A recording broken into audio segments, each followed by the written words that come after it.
have to be a playoff team, a road team every time we show up. And Dayton and the assistant captains and the team's bought in, and we haven't made a bunch of changes. We've been just kind of keeping things consistent. And obviously we knew Aurora. I mean, we thought they were the best team that we had seen coming into this game. Earlier in the year, we split the series down there. They're a high octane group. We thought if it was going to be a lower scoring game like this, if the game goes 7-5, it probably goes their direction. But if we're able to impose our will and play the game that we want to play, there's going to be hard to get to the paint. It's going to be hard to score goals. And if you look at statistically, you look at our teams defensively, that's what we did, particularly in this one. Can you talk about playing at home, the home crowd tonight, and how much of a difference that might have played? Yeah, it was great. I mean, it was a pretty full barn in here. We get really good support. We always have. Pleased with our fan base. It's good. Again, we're a road team because the tournament's going to be a whole nother animal, and you're going to be on the road. So we started prepping for road play 3 weeks ago, and that's our intention. Dayton, can you talk? You scored a couple of goals early. What it takes defensively to get in that lockdown mindset to continue that on? I mean, all the way to the end before they scored. Yeah, for sure. I mean, it all starts with practice. Starts with our coaching staff, what they're giving to us, and I mean, we got a really good decor, really tight decor that have played a lot of games, fortunately, at this level. And with the addition of Trevor Mitchell, he's been a great on the back end. And I mean, you can't forget about Hunter Garvey. He's been a stud throughout this whole time. He's been a gamer. He's the backbone of our team, and we lead through him, and he leads through us. And also, we got guys stepping up all the time.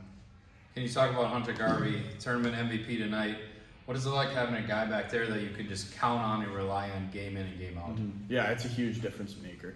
Hunter Garvey's been a stud here for 3 years. I'd say I'd shove all my chips with him.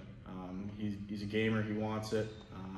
He brings the right mindset to the team, he brings a good energy to the team, and at the end of the day, he's who I want on the back end, and I think he wants us in front of him too. Tim, can you talk? We've asked this question many times. Adrian, St. Norbert, always been at top of the league. Last couple of years, Aurora's in the mix, Trine's in the mix. Does that make it harder for you throughout the season, knowing that you have more teams that are competing at such a high level, as opposed to maybe 7-8 years ago when it was kind of the top two? No, I think the league is outstanding. I mean, it really is, and even into the middle below the fourth spot. I mean, just look at it. I thought Aurora had this league wrapped up with 2 weeks to play or 3 weeks to play, and then they fell all the way to 4. And then they go on the road, and Adrian goes on the run, and they beat us here and got the points they needed. It's topsy-turvy. It's every night. Alex has done a really good job at Trine. When you start a Division III hockey program and you start by building a rink in the middle of your campus, that's a really good start. And that's what Adrian did. That's what Trine did. Aurora obviously has a very talented roster, great stick skills. They get up and down the ice. They're good in goal. So our league can represent at a high level, and that's what we do know about the NCHA is over time there's been a lot of different teams with the NCHA logo that became national champions. So if you win this conference and you get a chance to play in the national tournament, your job is to try to get to a Frozen Four, and that's what we're looking for next. You've been in this position many times before. This team, what is different about them than in past years? Yeah, I don't think you ever can put your finger or your thumb on what's what until it's over. You can't. You really can't. I mean, there's too many things that can go sideways. So, at the end of the year, you can look back and say it was a goaltender, or it was a power play, or it was a penalty kill, or it was senior leadership, or it was a talented young freshman class. You don't know because every time we've won 5 national championships, we played 12 Frozen Fours, and played the title game 9 times. And double overtime loss.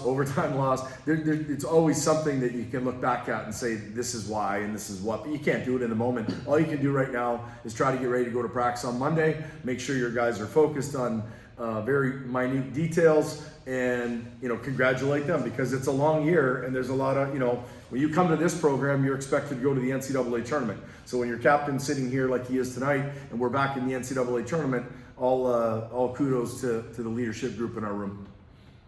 Dayton, last question. Can you speak off of that, your leadership and what you've done this season to drive this team forward? Yeah, for sure. When I think about good teams, they have three of the same details, which is a hot goalie, secondary scoring, and your best players got to be your best players. I mean, I have a huge group behind me. I think there's so many leaders that are on our team. Not only that have assistant captains letters on their jerseys, but throughout our entire roster, there's leaders within every class that have stepped up. And not only stepping up as motivators and leaders, but also as players themselves. Anything else? All right, good. Thank you. Thank you.